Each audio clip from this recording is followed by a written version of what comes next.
22대 총선이 채 한 달도 남지 않은 가운데 총선 결과를 두고 다양한 예측들이 오가고 있습니다. 이번 시간에는 22대 총선 지역구 예측과 주요 격전지를 살펴보도록 하겠습니다.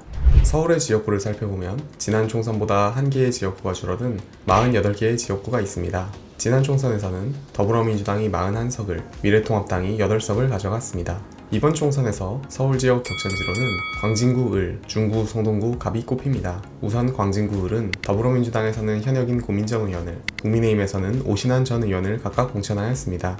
광진구 을은 전반적으로 민주당세가 강한 곳으로 과거 추미애 전 장관이 이 지역에서만 5선을 하였고, 지난 총선에서는 오세훈 시장이 고민정 의원에게 2.5%포인트 차이로 패배하기도 하였습니다. 하지만 지난 대선과 지선 모두 국민의힘 후보가 승리한 만큼 이번 총선에서 어떤 결과가 나올지 주목됩니다. 다음으로 중구 성동구 갑은 민주당에서는 전현희 전 의원을, 국민의힘에서는 윤희숙 전 의원을 공천하였습니다. 두 의원 모두 강남 3구로 불리는 강남과 서초에서 의원을 지냈는데, 이번 총선에서는 중구 성동구 갑으로 옮겨와 맞붙게 되었습니다. 최근 두 번의 총선에서 민주당이 의석을 차지하였으나 지난 대선과 지선 모두 국민의힘이 승리하는 등 섣불리 예측하기는 어려워 보입니다. 서울은 이러한 격전지를 포함하여 11곳에서의 경합이 예상되고, 민주당은 24곳, 국민의힘은 13곳에서의 우세가 점쳐집니다. 수도권, 즉 경기 인천의 지역구는 지난 총선보다 2석 늘어난 74석입니다. 지난 총선에서는 민주당은 62명, 통합당은 8명, 그리고 정의당과 무소속 의원이 각각 1명씩 당선되었습니다. 이번 총선의 경인지역 주요 격전지는 경기 수원시정, 화성시 을, 고양시 갑, 그리고 인천 계양구 을입니다.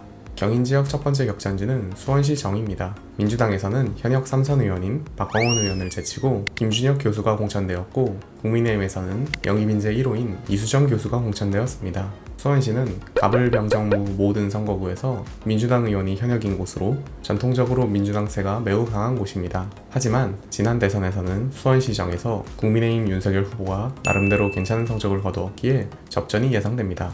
화성시 을은 민주당에서는 공영훈 전 현대자동차 사장이, 국민의힘에서는 한정민 전 삼성전자 연구원이, 그리고 개혁신당에서는 이준석 대표가 출전합니다. 한정민 후보는 84년생, 이준석 후보는 85년생으로 젊은 정치인들이 눈에 띄는데, 동탄신도시를 포함하여 젊은 인구가 많은 지역이고, 현재 현역 의원은 민주당에서 탈당한 개혁신당 이원욱 의원이기에 지금까지 노원구에서만 출마했던 이준석 대표가 승리할 수 있을지 주목됩니다. 고양시 갑은 민주당의 시사방송인 김성회, 국민의힘의 한창섭 전 행안부 차관, 그리고 고양시 갑에서만 내리 3선을 하고 있는 심상정 원내대표의 3파전으로 굳어졌습니다. 고양시는 4개의 선거구 모두 보수정당이 약세를 보이는 곳이지만, 최근 녹색정의당의 지지율 하락과 연속된 선거 실패로 인해 녹색정의당의 유일한 지역구 사수가 가능할지 그 귀추가 주목됩니다.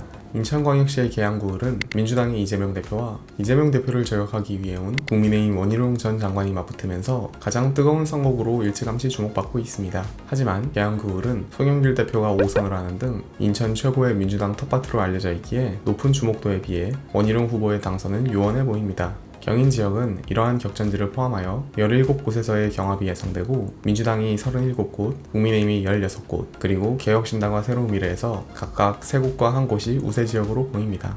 언제나 선거의 캐스팅 보트로 여겨지는 호석, 즉 충청은 지난 총선에서 총 28석의 지역구 중 민주당이 20석, 통합당이 8석을 챙겼습니다. 주요 격전지로는 세종시 갑이 있습니다. 이곳에서의 변수는 민주당에서 탈당한 김종민 새로운미래 공동대표로 충청의 정치 1번지로 불리는 논산, 계룡, 금산에서 재선을 하였기에 상대적으로 정치적 인지도가 낮은 다른 후보들과 비교하여 어느 정도의 표를 얻을 수 있을지 주목됩니다. 이렇듯 충청에서는 3개의 지역구에서 경합이 예상되고, 민주당 9곳, 국민의힘은 16곳에서 우세가 예상되는 만큼 지난 총선에서의 패배를 서력할 것으로 보입니다.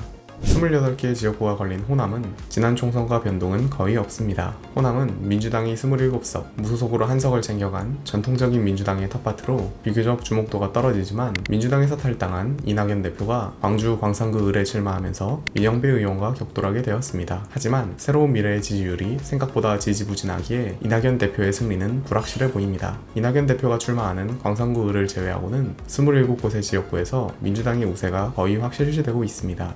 PK, 즉 대구 경북 지역은 총 25석을 가진 지역구로 지난 총선과 크게 달라진 점은 없으며 홍준표 대구시장이 무소속으로 출마하여 당선된 것을 제외하면 모두 통합당이 당선되었을 만큼 보수세가 매우 강한 지역입니다. 이번 총선 역시 국민의힘이 모든 지역구를 석권할 것으로 예측됩니다. 서울과 경기를 제외하면 40석이라는 가장 많은 의석이 걸려있는 부산, 울산, 경남, 즉 PK 역시 지난 총선과의 변경점은 별로 없습니다. 21대 총선에서는 민주당 7석, 국민의힘 32석, 무소속 1석으로 나름대로 민주당이 선전하였습니다. PK의 격전지로는 경남 양산시 을이 꼽히는데 3선에 도전하는 현역 김두관 의원과 PK 지역의 잔뼈가 굵은 김태호 의원이 지역구를 옮겨 맞붙게 되었습니다. 두 후보 모두 경남지사를 지낸 만큼 치열한 접전이 예상됩니다. PK 지역에서는 이를 포함하여 총 4곳의 경합이 예상되고 민주당은 3곳, 국민의힘은 33곳에서 우세가 점쳐집니다. 마지막으로 강원과 제주는 각각 8석과 3석의 지역구가 유지되었습니다. 21대 총선에서는 강원에서 민주당 3석, 통합당 4석, 무소속 1석이었고 제주에서는 민주당이 3석을 싹쓸이했습니다. 이번 총선에서도 강원에서는 국민의힘이, 제주에서는 민주당이 선전할 것으로 보이기에 민주당은 5석, 국민의힘은 6석 획득이 점쳐집니다.